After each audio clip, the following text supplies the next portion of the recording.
இந்த கொரோனா லாக்டவுனில் சும்மா வீட்டில் இருந்து இல்லாமல் இந்த டல்கோனா காப்பி பண்ணுறேன், அப்புறம் இந்த தட்டையும் கரண்டியை எடுத்துகிட்டு வீடு ஃபுல்லாக டங்கு டங்குன்னு சுற்றிட்டால இவன் எதுக்கு பண்ணுறேன் ஏன் பண்ணுறேன்னு தெரியாமல் அப்படி தான் இன்றைக்கி வந்து கை நவனமாக இருந்ததுனால சரி நம்ம கார சேவ் பண்ணி பார்க்கலான்னு இந்த 10 நிமிஷத்தில் டக்குன்னு பண்ணிடலான்னு சொல்லுவாங்களே அந்த மாதிரி எவ்வளோ ஈஸியான ரெசிபி தெரியுமா. எனக்கு இது கண்டிப்பாக நல்லா வந்துடும் தெரியும். ஏன்னா அந்த இடியாப்பம் பண்ணும்போதெல்லாம் அது உடஞ்சி தான் வரும். ஒரு நாள் ஒழுங்காக வந்ததாக எனக்கு சரித்திரமே கிடையாது. அதனால் இந்த காரச்சவும் உடஞ்சி தான் இருக்குது. எப்படினாலும் எனக்கு சக்ஸஸ் தான், ஒழுங்காக வந்துடும் ஒரு நம்பிக்கையில் நேர எண்ணெயை வச்சு போட ஆரம்பிச்சிட்டேன். என்ன தெரிக்கலை, அது அழகாக விழுது, எல்லாம் ஓகேவாக இருந்துச்சு.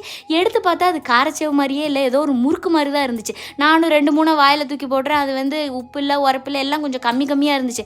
ஆனால் போட போட அந்த எண்ணெயும் நல்லா சூடாகிட்டு இருந்தது. அந்த கலர் காரச்சவு மாதிரி லைட்டாக வர ஆரம்பிச்சு. நான் அதுக்கப்புறம் கொஞ்சோண்டு கருவேப்பிலைனா கிடந்துச்சு, அதையும் தூக்கி போட்டு அப்படியே அதை கடையில் கொடுக்குற மாதிரி கொடுப்போம்னு சொல்லிட்டு பார்த்தா அது காரச்சவுக்கு காய்ச்சல் அந்த மாதிரி ரொம்ப சூம்பி போய் தான் இருந்துச்சு. பட் டேஸ்ட் நல்லா மொறுன்னு இருந்துச்சு.